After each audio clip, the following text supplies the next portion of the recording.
Hello, hello. Michelle Perta here, life and marriage coach for moms. Today I'm going to be talking about 2 words to avoid saying when you're in an argument with your husband and what to say instead. Here we go.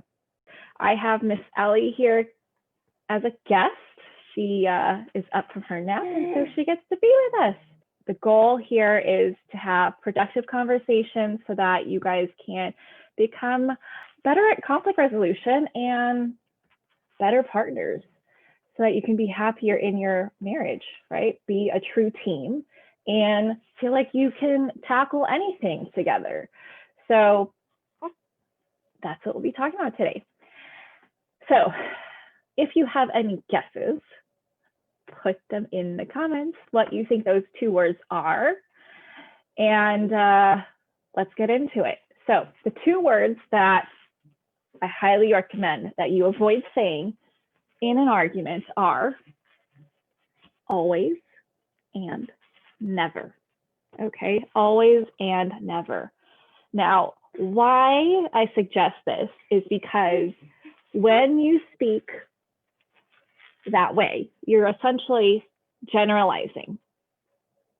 You are generalizing by using everything that you recall, which is biased, by the way, because of your brain, but more on that later. And when you use always and never, you are dismissing any time that he has or has not done the thing that you're talking about.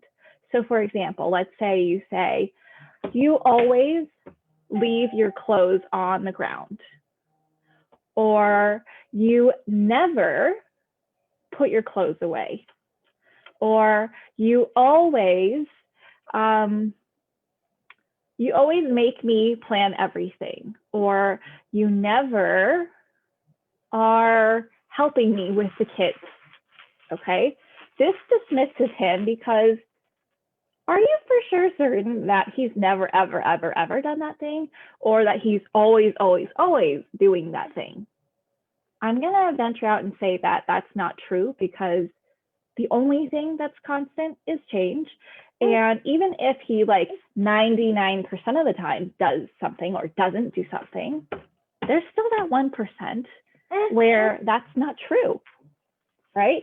And so by saying always and never, you're dismissing the times that he has done it, which he may be remembering happening more often than you're remembering it happening. And it also discredits you. It discredits you, because if he can think of a time where he did do it or he didn't do it, you're wrong now. You are wrong. And this causes defensiveness. It escalates the conversation, and it turns the drama into bigger drama and for longer. And I don't know about you, but I never want to be in a fight any longer than I need to be, right? As you heard me say before, fights are inevitable. And depending on the approach, it's good. It's good for you to have fights because you're able to learn more about each other. You're able to learn more about yourself, and you're able to grow through what you go through together. So instead of saying always, instead of saying never, this is what I want to offer you instead. There's 2 things. You can use I statements, right? Let's move away from generalizing. Let's move away from dismissing. Let's move away from discrediting ourselves, because it's not good, right? Because then essentially anything you say after that is not really valid in his mind, possibly. So move towards being more specific. Point to a specific thing that's happening. Like, I feel, whatever it is you feel, frustrated, resentful, unsupported, sad, angry, whatever, when this happens, right? So let's say I feel unsupported, or no, I feel frustrated whenever I see your clothes next to the hamper. Can you start putting your clothes in the hamper so that it's ready for me to wash, right? So you're saying how you feel, what is leading up to that feeling, and your request. very, very specific, and way more productive than saying you never put your clothes in the hamper, or you're always leaving the clothes next to the hamper. And then I'm sure out comes with it a lot of assumptions that you're going to make too, right? You think I'm your maid. You think that all I'm here for is to do your laundry. Like, I don't know, whatever, right? Hopefully that's not the conversations that's happening, but if they are, very normal. And also those assumptions are also very normal, but we're not going for normal here. You're in this group because you don't want normal. You want healthy. Okay, so we want to go specific. We want to be as respectful, but also assertive and productive as possible. Okay, so you can either go for the I statements, or secondly, maybe it's time to get curious. Get curious about, I wonder why that's happening. I wonder what's leading him to do this thing or not do this thing.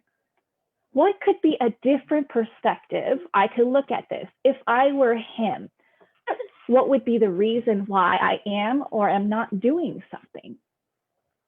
What could those reasons be, right?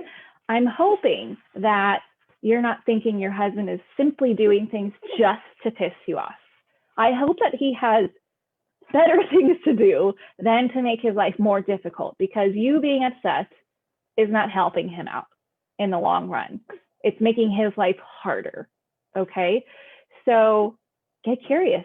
Maybe ask some questions by assuming that he means well. Give him the benefit of the doubt, or in other words, assume positive intent. Maybe he's so in a hurry to do the next thing that he's just tossing it, not looking at where it's going. He's hoping to aim for inside the hamper, but it's not making it in there, right? I find myself having to do this all the time with my older son, because he's so focused on the next thing. And it was really difficult for me to understand that he wasn't doing things on purpose. He also has ADHD. So anyway, I digress. So maybe he's not doing it on purpose. So if he wasn't doing it on purpose, what could the reason be? What could potential reasons be for why he's doing what he's doing? Is he unaware? In which case, let's help him out, right? Let's let him know the effect that it has on you and make your request. You can still be respectful, still hold your boundaries, and have a good conversation around it, okay? So those are the two different ways I suggest that you work around the always and never. And if you catch yourself saying that, it's never too late to say, oh, let me take that back. That wasn't fair for me to say, and correct yourself. It's never too late to course correct. It's never too late to say, time out. I need to reset myself. I'm showing up in a way that I don't want to right now. Or I think I'm getting really worked up and I'm starting to say things that I don't mean or that I will regret later. And so let me give myself some time and come back to this. Okay. So she's getting antsy. I'm going to head out. I hope this was really helpful for you. Let me know what your main takeaway was from this video in the comments. And if you have any questions about what I just shared, let me know in the comments as well. Love you all. Thank you so much for being here and tuning in. And I'll talk to you guys later. Bye. Say bye-bye, Abby.